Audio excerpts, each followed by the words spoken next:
ஓம் சக்தி. என் அன்பு தங்கமே, நீ எப்பொழுதும் கவலைகளால் சூழ்ந்திருக்கின்றாய். உன்னுடைய முகம் வாடி போயிருக்கின்றது.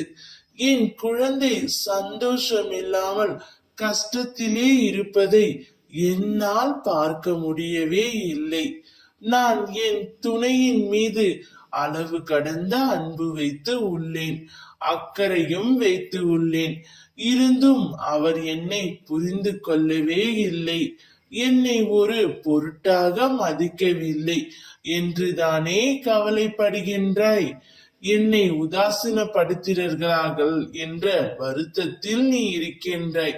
தங்கமே, உன்னுடைய துணையின் மனதில் என்ன நினைக்கின்றார் என்பதை நான் இப்பொழுது உன்னிடம் கூறப் போகின்றேன். இதை முழுமையாக கேள்.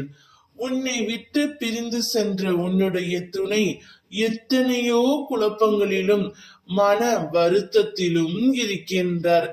அவர்களை சுற்றி ஒவ்வொரு நிகழ்வுகளிலும் உன்னை பற்றிய ஞாபகம்தான் இருக்கின்றது.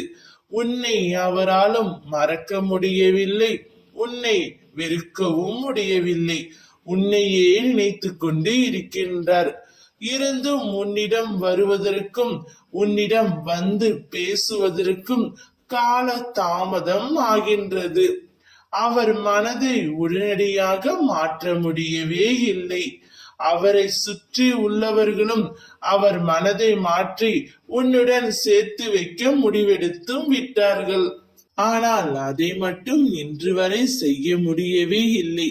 அவ்வளவு இறுக்கமாக உன்னுடைய துணையின் மனம் இருக்கின்றது, அவ்வளவு கல்லாக இருக்கின்றது.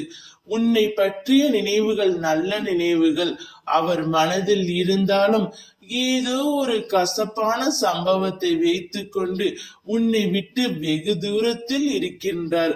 ஒரு பக்கம் உன் மீது கோபமும் மறுபக்கம் உன் மீது பாசமும் வைத்து மத்தியில் தவித்து கொண்டு இருக்கின்றார். உன் மீது கோபம் இருக்கிறது தவிர வெறுப்பு இல்லை. நாளையோ அல்லது நாளை மறுநாளோ உன் வீட்டு வாசலில் வந்து உனக்காக காத்திருப்பார். அவருடைய மனம் எப்பொழுது மாறும் விதத்தில் தான் உள்ளது. நிச்சயம் நீங்கள் இருவரும் ஒன்றாக இணைகிறீர்கள் என்றால் மகிழ்ச்சியாக வாழ்வாய். ஓம் சக்தி.